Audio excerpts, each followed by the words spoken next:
unayafanya mambo kwa sababu ya kumpenda Mungu, aidha ni katika huduma, katika ufalme wa Mungu, kuna alama ambayo umeweza kuiweka, na hata katika maisha yetu ya binafsi na katika maisha yetu ya kijamii. Akaongea kuhusu kuna mambo ambayo tunayoyafanya, na mambo ambayo tunayoyafanya ni vizuri kujua kufanya mambo ni jambo moja, lakini kupata thawabu ya jambo ulilolitenda ni jambo lingine. Bwana atukuzwe sana. So in the kingdom of God, kama anavyotuonyesha ni kwamba it is not enough to start a race, but we must finish the race faithfully. Bwana atukuzwe sana. Maana kuna huyu ambaye ameanza lakini hamalizi vizuri, na hapa ndio huyu anasema jihadharini, msije mkapoteza kile mlichokitenda, bali mpate kupewa thawabu kamilifu. Bwana atukuzwe sana. Katika kitabu cha Ecclesiastes chapter 7 verse 8 anaongea jambo hili kuonyesha kwamba kuna watu wengi ambao walioanza, lakini mwandishi huyu ambaye ni Solomon akasema ya kwamba kuanza ni jambo moja na kumaliza ni jambo lingine. Ecclesiastes chapter 7 verse 8 anasema mwisho wa jambo ni bora kuliko mwanzo wake, na uvumilivu ni bora kuliko kiburi. Kama utapata thawabu, lazima kitu cha kwanza uweze kuwa mvumilivu. Bwana atukuzwe sana. Kitu ya pili, lazima uweze kuwa persistent na uwe consistent. Uweze kuwa mtu ambaye anafanya jambo hilo kwa kufuatilia, si kuanza leo na kumaliza na kuacha kesho, hatimaye unastuka ulikuwa umeachia wapi, unaendeleza. Mungu ataliwana the consistent and the persistent katika jina la Yesu. Hallelujah. Na kwa hivyo ni vizuri kuweza kuelewa ya kwamba it is painful to begin well and end badly. Ni vibaya na hata ina uchungu kuanza vizuri na kumalizikia vibaya. Tutaweza kuangalia neno hilo kama vile ambavyo Paulo aliweza kuandikia kanisa la Wagalatia. Alipokuwa anaandikia kanisa la Wagalatia, Paulo akanakili katika Galatians chapter 5 verse 7, na kama ananenea Wakristo ambao walianza kama wewe, Wakristo ambao waliweza kuwa na imani kama wewe, walikuwa wameokoka kama wewe, na wakawa wanafanya kazi kama wewe. Lakini alipofika katika Wagalatia sura yake ya 5 mstari wa 7 akauliza swali ambalo yawezekana tunaweza kujiuliza, na anasema maneno haya kwa lugha ya Kiingereza ya kwamba you run well. Ulikuwa unapiga mbio vizuri, you run well.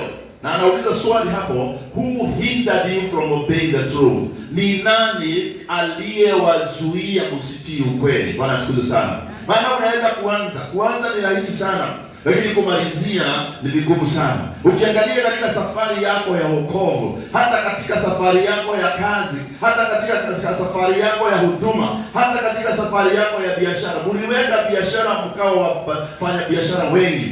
Kama ni maisha ya ndoa, uliolewa na mkao mkiwa wengi, lakini sio wote ambao walimalizia.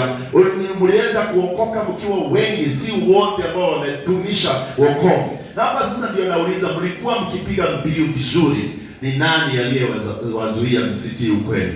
Wewe unaona mtu huyo alianza kwa kukimbia, na akianza safari yake ya kukimbia, akakimbia vizuri kabisa, mpaka huyo anamcomment na kusema ya kwamba ulifanya kukimbia vizuri. Vile ulivyoonekana, tulikuwa na matumaini sana utamalizia vizuri. Tulikuwa na matumaini sana ya kwamba mambo yako yatakuwa sawa.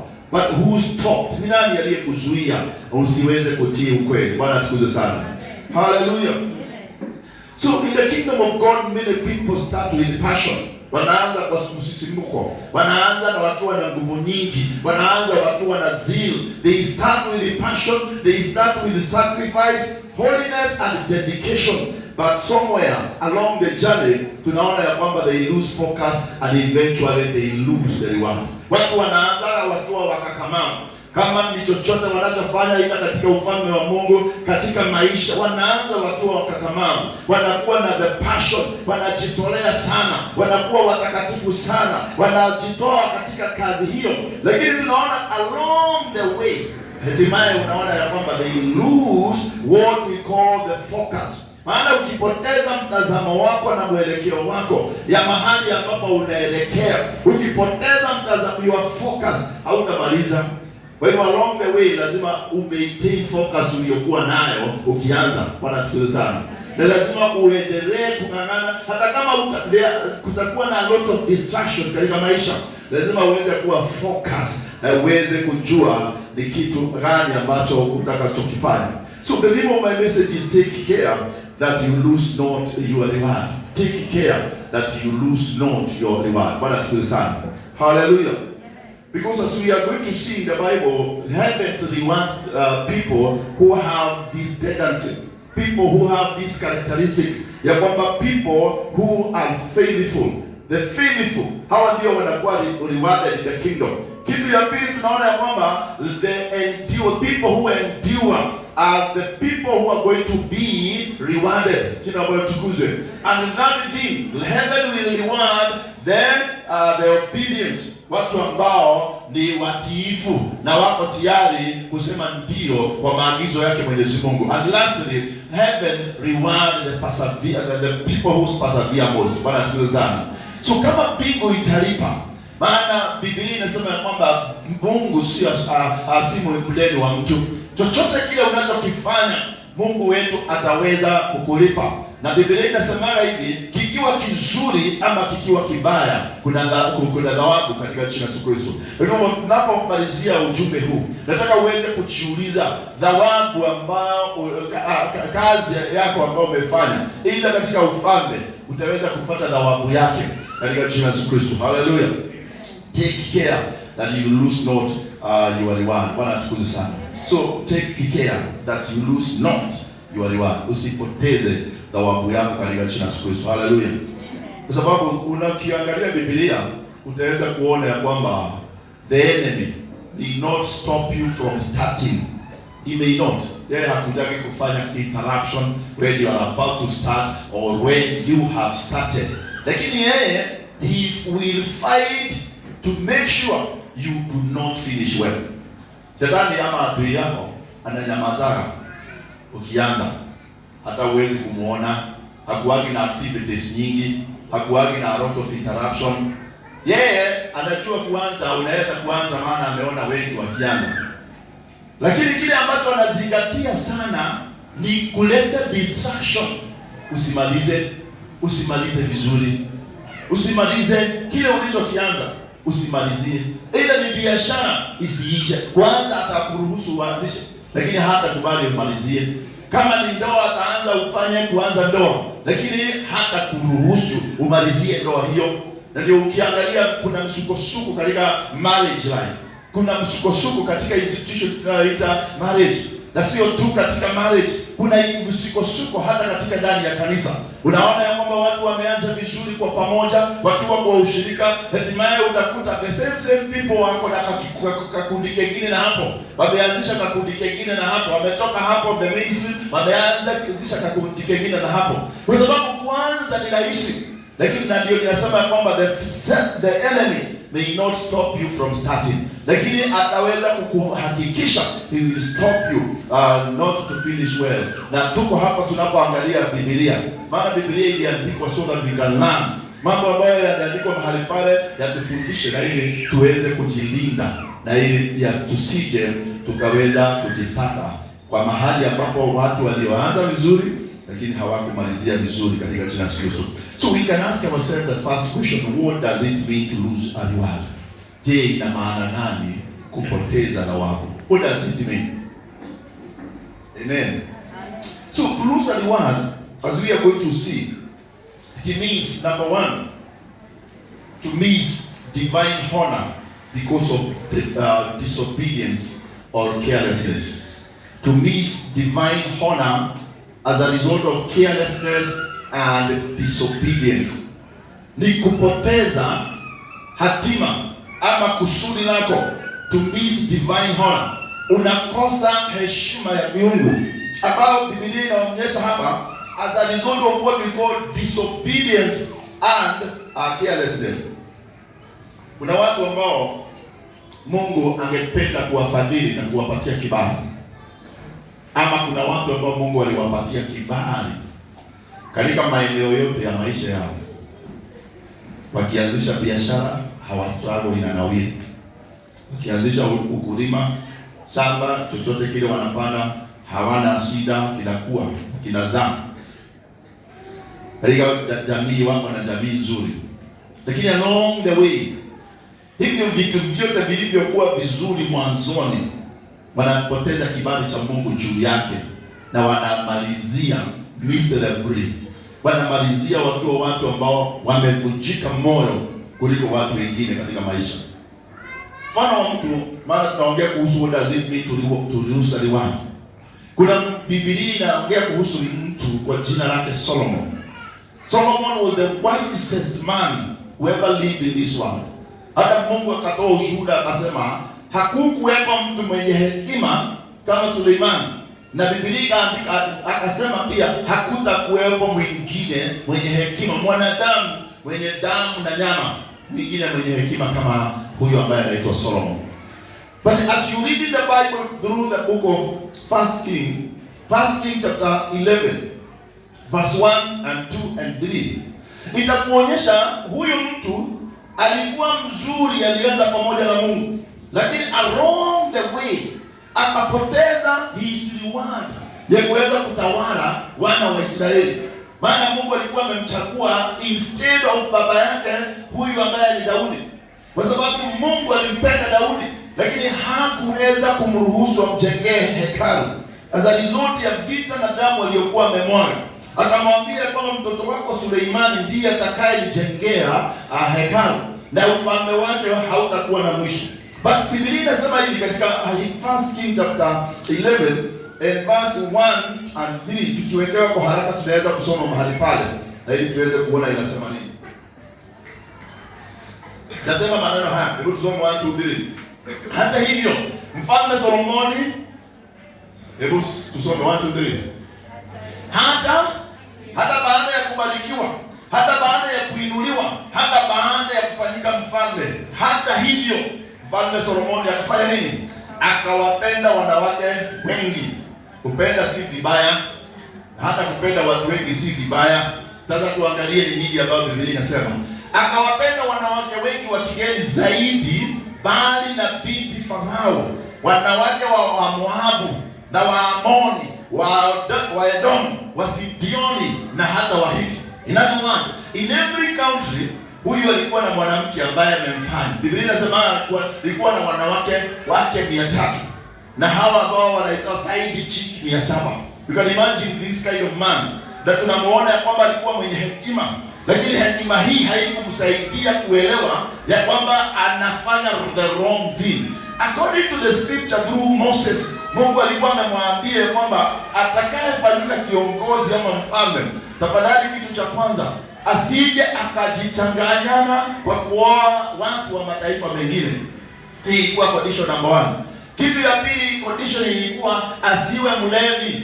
Kitu ya tatu akasemekana asiwe mpenda pesa, na kitu ya nne amuogope Mungu, asiabudu sanamu. Hapa kitu ya kwanza inaonyeshana akaanguka mtihani wa kwanza. As much as God has given him the wisdom, hiyo wisdom haikumsaidia kusema no kwa tamaa zake mwili. Mstari wa pili, tusome mstari wa pili, inasema hivi: wakitoka katika mataifa ambayo Bwana aliwaambia Waisraeli, msije mkaoana nao, kwa hakika wataigeuza mioyo yenu mgeukie miungu yao. Hata hivyo, tusome, Solomon akakataa, akakaza kuwapenda. The Bible says Solomon clung on to this in love. Hebu some verse 3. Nasemaje? Alikuwa na wake 700 na uzao wa kifalme. Hata nilikuwa nimesema opposite. Hebu tusome. Wanawake wake zake walikuwa ngapi? 700. Na uzao wa kifalme na masuria ni side chick. Wangapi? 300. Na hao wake zake, tusomalize tu. Hao wake zake, and his wives turned away his heart. So tunasema kwamba to lose anyone, it is to miss a divine favor because of disobedience and carelessness. Unaweza kuwa umebarikiwa, Na Mungu hana shida na kubariki. Kama alibariki Solomon, anaweza kukubariki hata wewe. Lakini carelessness yako, kutosikia maagizo yake Mwenyezi Mungu. Maana ni lazima tuishi na kufanya yale mambo ambayo Mungu anasema tuyafanye, na tuishi kuyakataa yale ambayo anasema tusiyafanye. So to lose a reward, it means to miss a divine honor because of disobedience and carelessness. Number 2, it is to labor without enjoying the full blessing. Bwana tukuze sana. To labor without enjoying the full blessing. Unang'ang'ana sana na unafanya kazi sana na unajitahidi sana. Tuongee kwa lugha ya kisasa, unajituma sana.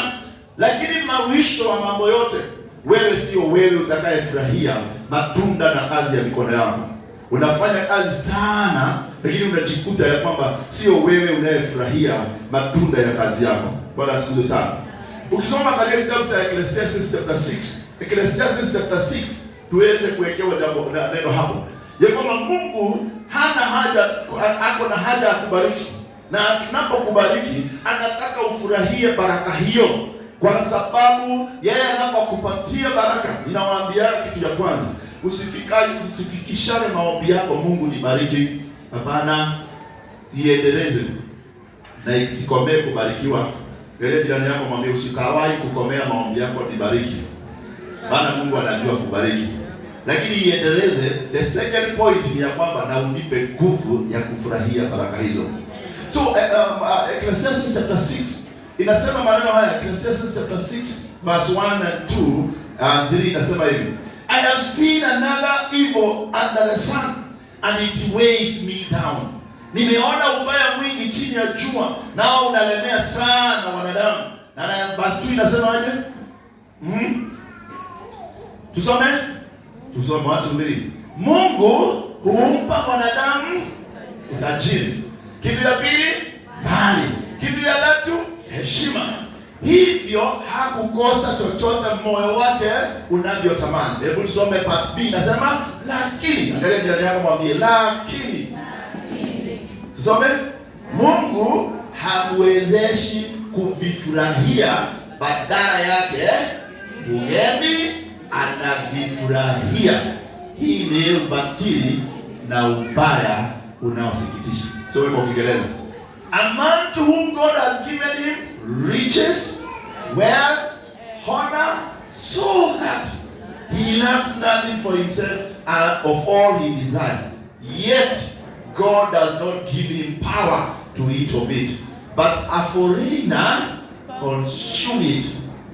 This is vanity and it is an evil. So losing a reward, it means ya kwamba to labor without enjoying the full blessing. Na hapa ndio watu wengi sana wako katika maisha. Usiombage tu kiujinga kama vile ambavyo watu wengi wanavifanya. Mungu nibariki na gari, Mungu nibariki na pesa, Mungu nibariki na hii. Siku ya leo tulikuwa tunashare na mtu mmoja, akawa anasema ya kwamba ajili wake amebarikiwa na kila kitu ambacho dunia hii ambayo hapo nayo. Lakini the saddest point ambayo aliweza kusema ya kwamba juzi alinunua gari na watoto wake hataki hata mmoja ajue hapo na gari. Yake na watoto wake watano. Sasa kati ya hao wake watano hakuna hata mtoto wake hata mmoja amejua gari ni yake, anajua ni taxi na ni Uber. Sasa gari imefichwa kwa jamii na ni mpya, KDX mpya. Lakini hakuna hata mtoto wake hata mmoja anayejua hiyo gari ni yake. Anajua ni Uber. Hiyo ni kazi gani? Si ni Uber mtiri. Ndio sababu watoto wake wakijua watamkujia. Hata na watu watano ndio watamkujia wamnyang'anye na wanaweza kumpangia kumuua. Sasa unashika hiyo utajiri yote ni ya nini shwari? Kalia jirani yako muulize ni ya nini? Ni ya nini? Kwa hivyo kunyang'anywa watu ni kufanya kazi kama vile amefanya. Lakini umenyimwa nguvu na uwezo wa kuifurahia. Gari yako dawa lakini haitakanyaga. Hata ikikanyaga nyumbani inafikaga maana amezoea zamani kabla ya kuinunua alikuwa naenda na Uber. So hawa watu wanajua ni Saa hii hapo na plot kadhaa najua. Sababu alipokutaja nilijua. Haijakanyaga kwake kwa plot. Ndezi. Asijulikane, asiitanishwe na hiyo gari. Sababu anaogopa. Hii ndio ambayo tunaongea, ni kufanya kunyang'anywa thawabu yako. Ni kufanya kazi. Lakini nani wanafurahia hiyo? Nani? Ni nani wanafurahia? Nani? Ni wageni. Na ndio unaona Isaya alitabiria wana wa Israeli katika shida waliokuwa wanayoipitia. Katika kitabu cha Isaya 65 verse 21 and 23 akasema maneno haya. Wakati wana wa Israeli walipoteseka, Mungu aliona ni vema ya kwamba hawa watu wasipitie tena katika shida. Baada ya miaka 70 kuisha, akasema ya kwamba nitawarejesha kwenu na mimi nitaweza kuwabariki, na akawapatia uwezo wa kujenga, wa kununua mashamba. Maana akasema maneno haya katika jina la Yesu, watajenga nyumba na kufanya nini? Na kuishi ndani yake. Watapanda mashamba ya mizabibu na kula matunda yake. May that be your portion katika jina la Yesu. Katika mstari wa 22 Biblia inaendelea kwa kusema hivi, maana tunataka tusome 22 and 23. Inasema hivi, hebu some 1 2 3. Nisaidieni kusoma maana mimi napenda kusoma maandiko. Inasema hawatajenga nyumba na watu wengine waishi ndani yake. May that be your portion in Jesus name. Tusome ya pili, au kupanda mazao na wengine wale. May that be your portion. Na jambo la tatu ni kwamba kwa kuwa kama zilivyo siku ya mti ndivyo itakavyokuwa siku za watu wangu, wateule wangu. Tusome mwisho, watafurahia kwa siku nyingi kazi. Sema that is me. May that be your portion katika jina la Yesu. Ya kwamba hautang'ang'ana wengine wafaidike na hautatoa jasho wengine wakuja wafurahie. Naomba Mungu akusaidie katika jina la Yesu. Ya kwamba utafurahia mema ya nchi katika jina la Yesu. Na ukifika mahali chochote ambacho kitaletwa mbele zako, usisemani mimi sikulagi hiki. Mungu akupe neema ya kukula chochote kizuri. Maana wakati mwingine tunaishi maisha ya utumwa. Na Bwana anaomba ya kwamba hiyo isiwe fungu lako katika jina la Yesu. Naomba ufurahie. Niangalie tu jirani yako, mpatie iPhone, mwambie ufurahie mema yote ambayo Mungu amekupa. Ufurahie mema yote. We have a friend of us ambaye alijenga nyumba, na alijenga nyumba kabisa. Akaita watu wafanye inaitwa the great opening, na ikafanyika kama leo Sunday. Lakini kesho yake Monday huyo rafiki yetu akafa. Hakuigiza hata chochote kile, hakulala hiyo nyumba. Badala alale kwake, sawa, alikuwa unajua watu wanaombeana nyumba na ili waingie the following day. Yeye hakuingia. Badala alale kwake, alilala mochari. Naomba Mungu awazuie mambo haya katika jina la Yesu. Ya kwamba utajenga na utafurahia katika jina la Yesu Kristo. Amen. Tunaongea kuhusu jihadhari, usipoteze thawabu yako. Ni neno la Mungu na tutaweza kuangalia jinsi ya kupoteza. So another thing ya kwamba it is to start strongly but fail before completion. To start strongly but fail before completion. Unaanza na nguvu lakini haumalizi, unakosa kumaliza. Yesu alipeana mfano katika kitabu cha Luka 24. Luka 14 kuanzia mstari wa 18 alipeana mfano na akasema, ni nani basi ambaye anataka kunifuata kama hata kaa chini ahesabu gharama. Lakini hapa Biblia inasema ya kwamba lakini wote kila mmoja wakaanza kutoa udhuru. Wa kwanza akasema nini? Amesema this 14:28 and 28. 14:28. Haya, tusome 1-2. Ni nani miongoni mwenu ambaye kama anataka kujenga nyumba hakai kwanza chini na kufanya makisio ya gharama aone kama ana fedha za kutosha kukamilisha? Verse 29. Weka verse 29. La sivyo, sasa hapa ndio tunaongea kuhusu what does it mean to lose anyone? It is to start strongly but fail before completion. Sasa hapa anasema la sivyo. Akisha kuweka msingi naye akiwa hana uwezo wa kuikamilisha, hebu tusome 1 2 3. wote waionayo wataanza kumdhihaki. Naomba isiwe fungu lako hilo. Kwa sababu kabla ya kuanza jambo lote, you must sit down and count the cost. Hii itagharamia nini? Na kama uko na uwezo cost, na unaweza kuangalia the resource ya kuweza kumit hiyo gharama. Na hapa ndio unakuta watu wengi wanapoteza thawabu yao. Ukitembea hii Githurai yote Zimmerman, Kahawezi, uende Kimbo, uende kila mahali, ama utakuta mjengo ambao ni mkubwa wa kifahari ulioanzwa miaka mingi, lakini hujawahi kukamilika, sababu huyo mtu hakukaa chini akahesabu gharama. Na kama tutafaulu katika maisha, lazima tuweze kuanza na tumalize katika jina la Yesu. Chochote kile ambacho ulichokianzisha, ninawaombea neema ya kukamilisha katika jina la Yesu, ya kwamba hautachekelewa. Maana Biblia inasema ya kwamba all who see it begin to mock him. Naomba ya kwamba hiyo hautakuwa katika bracket na katika orodha ya kuchekelewa. Ukianzisha jamii utaikamilisha.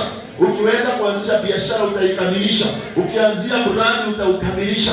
Ukianza chochote kile ambacho unakusudia kufanya ukikamilisha, pokeeni neema ya kuanza na kukamilisha katika jina la Yesu.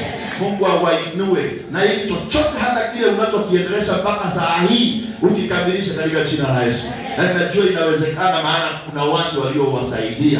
Na kama waliwasaidia jana, maana Biblia inasema katika Wahibrania 13 mstari wa 8 ya kwamba ni yule jana, leo na hata milele. Kama kuna watu waliwasaidia jana, akusaidie leo katika jina la Yesu. Na hii chochote unachokusudia na chochote ambacho unachokifanya ukikamilishe katika jina la Yesu. Hebu tuangalie katika Biblia kwa dakika chache, na ili tuweze kuona examples of people who lost their reward. Walianza vizuri, wakaanza na msisimuko, wakaanza wakiwa na matarajio, wakaanza wakiwa watu wakiwa juu sana, mioyo yao inakaza kutarajia kwamba watamaliza vizuri, lakini hawakumaliza. Maana Biblia ina mfano wa hao watu. Mtu wa kwanza ambao tunaanza kuangalia tunamuita Esau. Esau lost his birthright. Alipoteza urithi wake wa kwanza. Akapoteza urithi wake wa kwanza. His firstborn right aliweza kuupoteza. Na tunaona aliupoteza kimchezo. Na hata alipojaribu kuupata hakuupata. Biblia inanakili hivi katika kitabu cha Hebrews chapter 12. Tuweze kuwekewa Hebrews chapter 12 verse 16 and 17. Tukinakiliwa hapa tunaweza kuona mtu ambaye alipoteza thawabu yake. He had the rights ya kufanyika, he was the firstborn, lakini akapoteza the right to be ya kuweza kuwa mrithi, na akaipoteza hivyo kimchezo. Hebu tusomeni kwa Kiswahili 1 2 3. Angalieni miongoni mwenu asiwepo mwasherati au mtu asiyemcha Mungu kama Esau.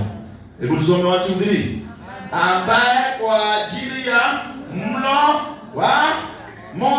mlo mmoja aliuza haki ya uzaliwa wake wa kwanza. Katika jirani yangu mwambie tasa siko hiyo akiziedia deko. Hata Biblia inasema aliuza urithi wake sahani ya deni. Wangapi mnapenda deko hapa kama mimi? Mimi napenda deko sana. That is my favorite. Deko napenda, lakini siwezi kuruhusu nipoteze urithi wangu wa kwanza. Bwana tukuze sana. I rather lose it. The lentils. They know the lentils. I rather lose it kuliko nipoteze urithi wangu. Sasa tusome mstari wa 17. 1 2 3. Mnajua kwamba baadaye, kama mnavyofahamu, tusome 1 2 3. Alipotaka kurithi ile baraka, alifanyika nini? Alikataliwa. Unaweza kutaka kurudishiwa kile ulichokipoteza, hauwezi ukarudishiwa. Maana unajua Jacob alimwambia, kama unataka nikupatie hii demu yangu, weza kuswear you are not the first born. Watu wanalaumu sana Jacob, lakini hawaangaliangi udhaifu wa huyu mtu ambaye yeye ni mzaliwa wa kwanza, lakini aliona kusema first born ni wewe Jacob, halafu unipatie dengu ni kule, it will cost no more. Hii haiwezi kunitoka ati mimi ni mrithi wa kwanza, wewe usiseme tu, lakini ujue Biblia inasema hivi katika Proverbs chapter 18 verse 21. There is power in our tongue. Life and death is in a tongue. Kile ambacho unachokisema kinafanyika kwako. Kile ambacho unachokizungumza kinafanyika katika maisha yako. Na hapa ndio tunaona alipojaribu alitafuta, Biblia inaonyesha hata kwa majozi, lakini hakuweza kupata. So Biblia inaonyesha huyu ni mtu ambaye alipoteza his birthright. He exchanged a great inheritance for temporal satisfaction.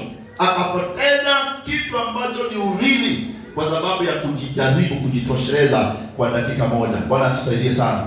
He valued food more than destiny. Wewe usije ukajali mambo ambayo inaweza kukuletea instant satisfaction na unasahau kuhusu eternity katika jina la Kristo. We must have eternity in our mind. Ya kwamba wewe hauko hapa tu kwa muda, lakini kuna maisha baada ya saa hii. Usije ukajicompromise as a result ya mambo unayoyaona kana kwamba yanakuletea faida na dili ambayo unaona itakuletea pesa ya saa hii, hatimaye unapoteza urithi wako ambao ungeupata baadaye katika jina la Kristo. Naomba Mungu msiwe na roho kama ya Esau, kwamba alifanya kazi na akazaliwa akiwa mzaliwa wa kwanza, lakini aliweza kuipoteza mahali pale. So what lessons can we learn from this gentleman?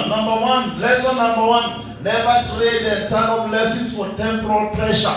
Lesson number one ya kwamba never trade eternal blessings for temporal pressure. Kuna watu ambao hawajali, wanaishi maisha careless, wanaishi maisha ya hivyo, wanaishi hivyo tu, hawajali, wanaishi tu maisha bora tu hapo.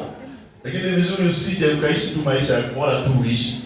Ishi maisha ukiwa na eternity in view. Ya kwamba mimi najua kwamba kuna maisha mengine baada ya haya. Wacha kuchezea mambo ya saa hii. Na jambo la pili tunasoma ni ya kwamba carelessness can destroy generational rewards. Huyu ni mtu ambaye angeweza kuendeleza wazaliwa wa kwanza. Unajua walikuwa na double blessing. Kama huyu alikuwa apata urithi mara 7, mzaliwa wa kwanza alikuwa anapata 14 double. Kama ilikuwa ni wanagawiwa kimoja, huyu alikuwa anapata 2. Bwana tusaidie sana. Na huyu alipoteza hiyo. Kwa sababu tunasema carelessness can cause us to lose. It can destroy generational rewards. Kuna mambo ambayo wewe sio tu. Kuna ndugu pale amezungumza na asema maneno mazuri na tunaweza kuyachukua maneno hayo tukimaanisha. Ya kwamba wokovu sio tu wako. Angalia ndani yako mwambie wokovu sio wako tu. Hata hiyo ushuhuda uko nao sio tu yako. Inakuhusu wewe, mke wako na mume wako, na inahusu hata watoto wako na watoto wa watoto wako inawahusu. Na kwa hivyo huyu hakuona hivyo, alikuwa anaona saa hii ni ile shibe. Lakini tunaona kwamba as a result of carelessness can destroy generational rewards. So tell your neighbor, do not sell your destiny cheaply. Don't sell your destiny cheaply. Usiuze hatima yako kiurahisi. Number 2, tunaona mtu ambaye Biblia imenakili ambaye alipoteza thawabu yake ni huyu mfalme ambaye tunamuita Sauli. King Saul lost his kingdom. Alipoteza ufalme. King Saul lost his kingdom. Katika kitabu cha 1 Samuel chapter 15 verse 22 to 28. 1 Samuel chapter 15 verse 22 to 28. Yeye alikuwa amechaguliwa be the first king of Israel. Na tunaona ya kwamba as much as he was chosen by God, disobedience caused him to lose the throne. Hebu tusome 1, 2, 3. Lakini Samueli akajibu, je, Bwana afurahia sadaka ya kuteketezwa na dhabihu kama vile kuitii sauti ya Bwana? Kutii ni bora kuliko dhabihu nako kusikia ni bora kuliko mafuta ya kondoo. Tuende mstari wa 23 kwa haraka. Naangalia kwamba mfalme huyu alipoteza. Kwa maana tusome 1, 2, 3. Kwa maana kuasi ni kama dhambi ya uaguzi, nao ukaidi ni kama uovu wa kuabudu sanamu. Kwa sababu umelikataa neno la Bwana. Hebu tusome 1, 2, 3. Naye amekukataa wewe kuendelea kuwa mfalme. Verse 24 inasema aje?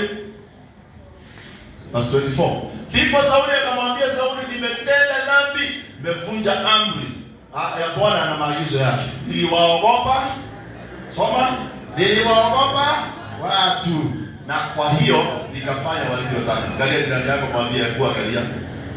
Unafanya mambo ufurahishe fiki. Unafanya mambo badala ufurahisha Mungu, unataka kufurahisha watu. Ukenia tu. Kufurahisha watu utapoteana na Mungu. Maana mtu wa kwanza kumfurahisha ni Mungu. Kitu cha kwanza chochote unachokifanya na unachokusudia kufanya lazima kiweze kumletea Mungu furaha katika jina la Yesu. Kwa hivyo alifanya mambo kwa kuogopa watu, na akafanya vile walivyotaka. Niko hapa niseme alipoteza ufalme wake hivyo as a result ya hii. So ni lesson gani tunaweza kuangalia tusome kutoka kwa Sauli? Number 1 ni ya kwamba partial obedience is still disobedience. Kutii pasipo kutii kikamilifu. Kuna watu wanatii nusu, hawakakamilika. Unatii nusu na ili ufurahishe. Nusu ilikuwa utii nusu. Alienda, maana aliambiwa enda uangamize. Kwa hivyo hiyo kitu ya kwanza ilikuwa kutii, lakini haikuwa kutii kikamilifu. Kile alichoambiwa aende akafanya hakutekeleza, alienda akafanya vingine. Kwa hivyo partial obedience. Nasema partial obedience is still disobedience. Na number 2, pride can make a man lose divine favor. Kiburi inaweza kufanya mtu apoteze kibali cha mbingu katika jina la Yesu Kristo. Hallelujah. Amen. Tell your neighbor, what obedience builds, disobedience destroys. Kile ulichojenga kwa utiifu, kukosa kutii inakibomoa kwa siku moja, kwa dakika moja na kwa sekondi moja. Bwana tukuze sana. Kutotii kile ambacho utiifu ulijenga, kutotii inaibomoa siku moja, na Mungu atusaidie katika jina la Yesu Kristo. Mtu wa tatu katika Biblia aliyepoteza thawabu yake ni Samson. Samson lost his strength and glory. Naona alipoteza nguvu yake na utukufu wake. Bwana atusaidie sana. Samson alikuwa amechaguliwa. In the book of Judges tunaona ya kwamba katika ukisoma Judges chapter 16. Judges chapter 16 talks about Samson aliyezaliwa akiwa mtu ambaye tunamuita a redeemer. He was like a savior. Lakini unapomuona ya kwamba wana wa Israeli at this particular moment, baada ya kuishi wanakosa kumtii Mungu, Mungu aliweza kuwaachilia. Alipoweza kuwaachilia wakafanya vile wanavyotaka. Ukisoma hiyo itakuonyesha katika kitabu hiki ambacho ni cha Judges. Judges tutaweza kuona waliinuka wana wa Israeli, watu ambao walioweza kufanya kile ambacho walichokifanya, walichokitaka. Sasa ukisoma Judges chapter 2 verse 10 inakuonyesha makosa ya hawa watu. Baada ya kifo cha Joshua, Biblia inasema kwamba after that whole generation has been gathered to their father. Another generation, that is Judges chapter 2 verse 10. Inasema after that the whole generation has been gathered together with the last person be Joshua. Biblia inasema baada ya kizazi hicho chote kukusanywa pamoja na baba zao, kikainuka. Hebu tusome 1-3. Kainuka kizazi kingine baada yao ambacho hakikumjua Bwana wala matendo yale aliyoyatenda kwa ajili ya Waisraeli. Verse 11 nasemaje? Some. Kwa hiyo Waisraeli wakatenda maovu machoni pa Bwana na kuwatumikia mabaya. Sasa result ya hii Mungu aliwapeana. So nasema alikuwa anainua the watu ambao wanaitwa the deliverers kama judges. Na aliwainua wengi ukisoma kitabu cha Judges. So Samson aliweza kupoteza nguvu zake na heshima yake. Ukisoma Judges chapter 16 utaona alipoteza kwa sababu ya anasa ya siku moja. Akapoteza nguvu yake kwa mwanamke ambaye anaitwa Delilah. Akamnyoa nywele, akavinyoa vishungi 7 vilivyokuwa nayo huyu Samson. Na za result ya hiyo akaweza kuachiliwa na Mungu akaweza kumuondokea katika maisha yake. Biblia inasema hivi katika Judges chapter 16 and verse 19. Judges chapter 16 verse 19 nasema maneno haya. Judges 16 and verse 19. Tusome 1-2. Nasema Delilah akamfanya alale usingizi magotini pake. Kwa Kiingereza someni. Then she lured him to sleep on her knees. Onyesha jirani yako alilala wapi? Muonyeshe na wote. Nguzo ya magoti. Sio kuuza magoti ya jirani, mwambie lala hapa, mwambie lala. Na hiyo huo ndio utageo bihara. Kama anataka kuingia basi. Baba ni boss. Alikuwa anapelekwa hadi usimseme vile mnasema ndio baba. Alipelekwa hadi pole pole.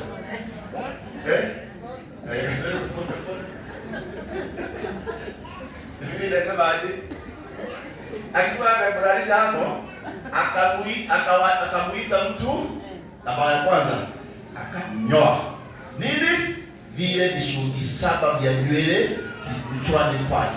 Alafu akafanya nini? Simsome watu hivi. Akaanza kumsugua ili aamke. Nazo nguvu zake zilikuwa zimemtoka. Sasa soma mstari wa 20 usikie vile alivyofanya. Bado tunasema ya kwamba alipoteza nguvu na utukufu. Yule mwanamke akamuita Samsoni. Hawa Wakristo alikuwa anaitwa hivyo, anaamka. Kile kilichokuwa karibu na yeye anakibomoa na kukiharibu. Lakini alipofanywa hivyo, Biblia inasema akaamka kutoka usikizini. Au wanaokomea hado hode. Ndio kuna watu wanasema kikofa kwende. Na sio leo na ukome. Sio mimi nimesema, ni Biblia. Ndio sasa hivi nawaambia maneno mnaona kama ni mimi. Na watu hapa wanaambia hawezi kulala kwa wenyewe. Unapoti naweza hata hakuna blanketi. Hakuna mahali imeundwa blanketi ili akalala. Alipoamka kutoka usingizini akasema nitatoka nje kama awali. Akajichaza hivyo. Biblia inasema kwamba nitawakumbuka bali na kuwa huru. Tusome Waachilia mwisho. Lakini hakujua kuwa Bwana bali jana yako jadali. Hiyo kibao unaweza kupoteza siku moja. Na wewe ndiye sera ile, na wewe ndiye roho ile, na wewe ndiye kali, na wewe ndiye hapo hote. Jadali. Mwambie jadali. Mwambie sauti unayo, mwambie sauti unayo, kipawa unacho, huduma unayo. Lakini chunga usije ukaipoteza, maana unaweza kuipoteza anyhow at any time. So Samson lost his glory and strength. Alipojaribu anasema nitafanya kama jana. Alipojaribu kufanya kama jana, sasa lazima angekuwa leo. Jana alikuwa na nywele, leo hana nywele. Jana alikuwa na Mungu, leo hana Mungu. Jana alikuwa na uwepo na upako, lakini leo hana uwepo na upako, maana hakujua Mungu amemwacha. Niko hapa niwaambie kwamba jihadhari usije ukapoteza na mambo yako. Bwana atukuze sana. Amen. Amen. Ni lesson gani ambayo tunaweza kuisoma kutoka kwa maneno haya? Kalia jirani yako mwambie tutaendelea sana, na usimame kwa miguu yako ili tuweze kuwa pamoja.